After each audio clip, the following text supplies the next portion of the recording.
नमस्कार।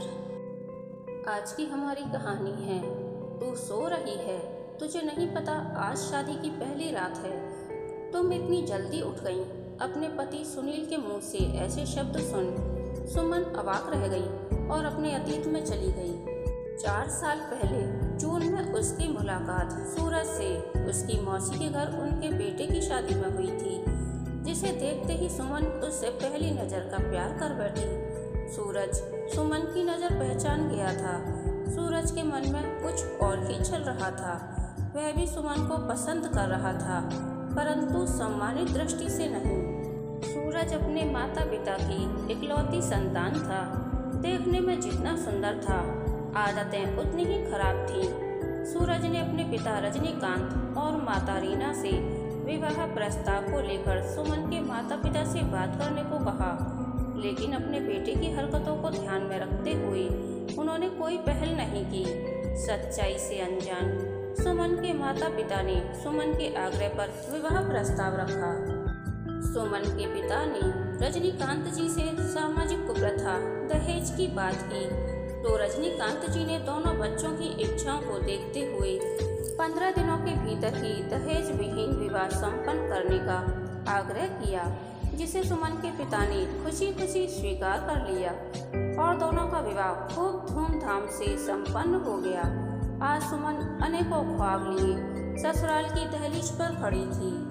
भोली सुमन अपने भविष्य से पूर्णतः अनजान थी।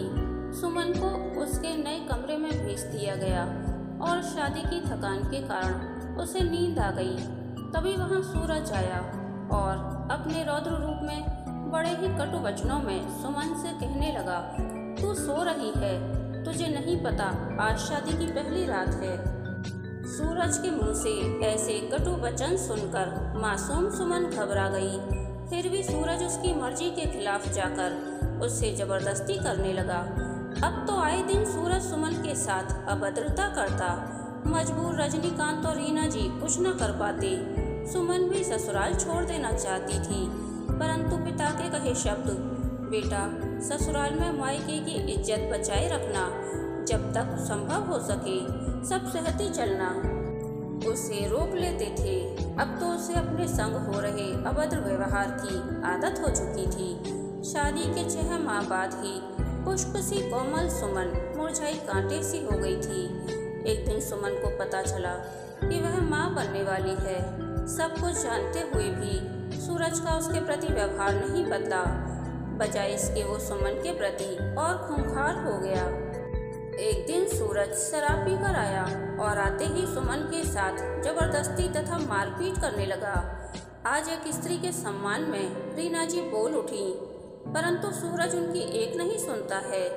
आज चंडी रूप धरे रीना जी ने अपने बेटे को पास पड़ी कुल्हाड़ी से मार दिया और जोर से हंसते हुए बोली, आज मैंने राक्षस का वध कर दिया। तो कभी ममता के अधीन होकर रोते हुए कहती हैं, मैंने अपने बेटे को मार दिया। कांपते हाथों से रजनीकांत जी ने पुलिस को सूचित किया। रीना जी को 6 माह की सजा हो गई।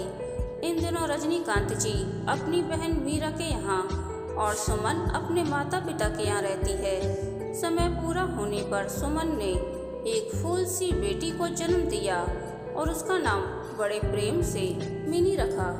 रजनीकांत जी और रीना जी कभी कभी अपनी बहू और पोती से मिलते रहते थे।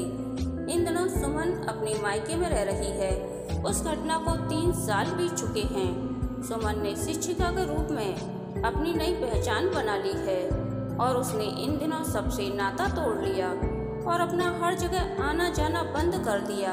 इन सब बातों को लेकर उस पर कोई ज़्यादा दबाव भी नहीं डालता।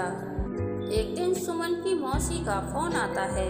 वह अपनी बेटी की शादी का निमंत्रण देती हैं। सुमन अपनी मौसेरी बहन रूबी की शादी की बात जून में सुनकर आने से मना कर देती है, परंतु रूबी के जोर देने पर राजी हो जाती है। उसके साथ रजनीकांत जी और रीना जी भी आते हैं। आज हल्दी की शाम थी। सुमन पीली साड़ी, खुले बाल और काली बिंदी में बहुत अच्छी लग रही थी। सुनील, जो कि रूबी का पति सौरभ का दोस्त है, वो सुमन को देखता ही रह जाता है। तभी मिनी सुमन को मम्मा मम्मा कह के पुकारती है तो सभी दोस्त उसका मजाक बनाते हैं। सुनील झेंप के रह जाता है। तभी सुनील की बहन नेहा रूबी से कहती है, देखना तुम भी अपनी बहन की तरह सिंदूर और मंगलसूत्र को न भूल जाना। तब गुस्साई रूबी ने सबको सुमन के अतीत से अवगत कराया। सच्चाई जान के सब शर्मिंदगी महसूस कर रहे थे। आज एक बार फिर सुमन मौसी के घर शादी में थी, बहुत व्यथित थी। तभी सुनील रजनीकांत जी, रीना जी और सुमन के माता पिता से सुमन संग विवाह की बात कहता है और अपने बारे में बताते हुए कहता है कि मैं अनाथ हूँ और पेशे से डॉक्टर हूँ। ये मेरी मुँह बोली बहन रितु इंजीनियरिंग की पढ़ाई कर रही है। सब सुमन और मिनी के भविष्य को लेकर विवाह प्रस्ताव मान लेते हैं। पहले तो सुमन मना करती है पर दबाव में आकर मान जाती है।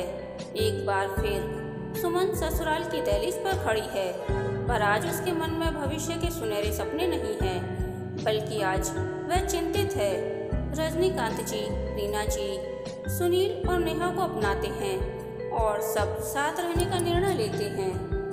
एक बार फिर बेटे और उसके हंसते परिवार को पाकर वे दोनों खुश थे, पर सुमन खुश नहीं थी, बल्कि डरी और सहमी हुई थी।